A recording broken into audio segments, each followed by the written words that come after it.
The ingredients you will need are quinoa, teff flour, fenugreek, and a starter, which is either yeast or the batter from your last batch of injera. Now you want to find some type of bowl that you can stir everything up in, and then you want to strain your teff flour into it. Now that your teff flour has been strained, you want to add in your quinoa, your fenugreek, and your starter.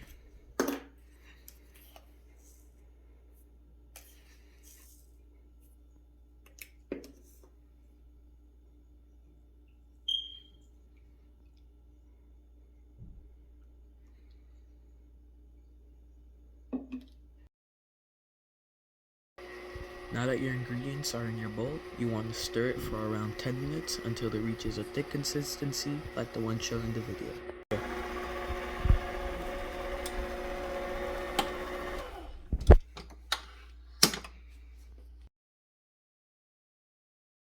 Now that you've stirred up your ingredients, you want to pour it into some type of container with a cover and then cover it for 24 hours.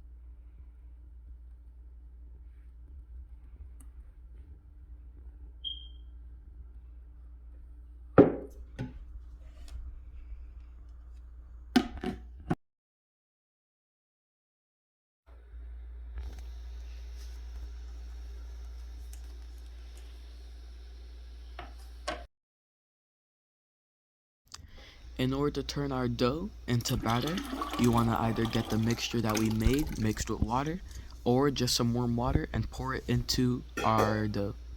Now that you've poured it into our dough, you want to stir it up for a bit and then let it sit for 6 more hours.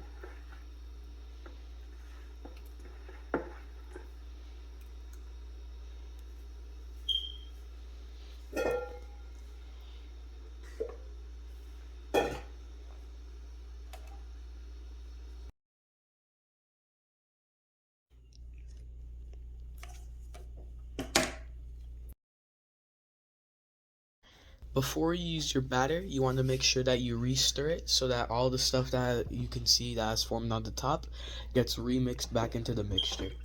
After you've re-stirred it, just put it into some type of cup that you can use to pour onto a surface later.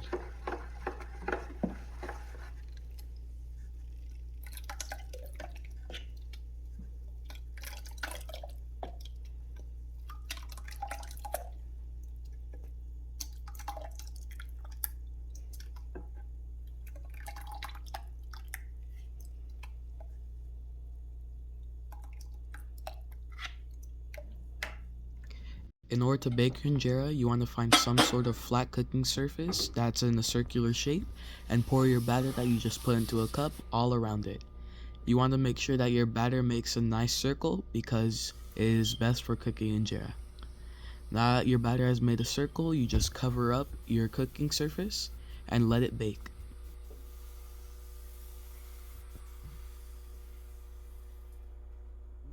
The cool thing about traditional injera, which is the one we are making in this video, is that it is completely gluten and dairy free and contains good amounts of protein and iron, which makes it a healthy and friendly bread choice to all types of eaters. Now that you have baked your bread, you just want to put it somewhere until you can eat it later with the sauce.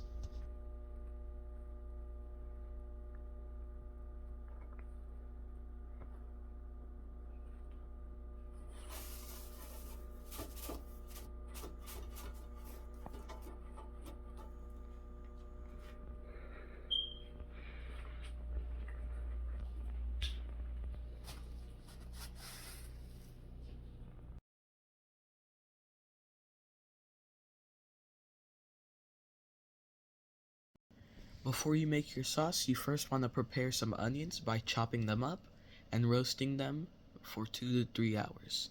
While roasting them, you want to make sure to keep stirring them by hand to make sure that they don't get burnt.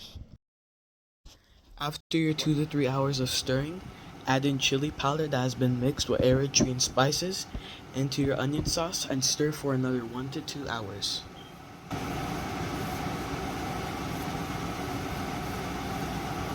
After these 1 to 2 hours, you want to add in some crushed tomatoes alongside garlic and ginger blocks, and then stir for another 1 to 2 hours, which brings the total amount of stirring to 4 to 7 hours. Now that your onion sauce is basically done, you want to clean whatever meat you are using. First, however you would clean them, and then second, in lemon and salt water.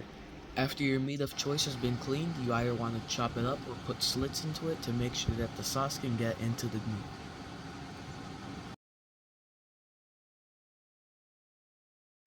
If you are planning on making multiple types of sauces, split your onion sauce into multiple pots. After your onion sauce has been split, add your meats and other ingredients into the pots, stir them in, and let them cook.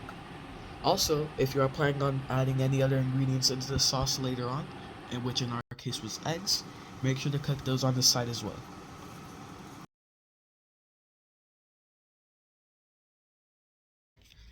After you have cooked your sauce for a while, add in ground cardamom, black pepper, and butter that has been purified with different spices. Stir it into your sauce, and then just let your sauce cook to your preference.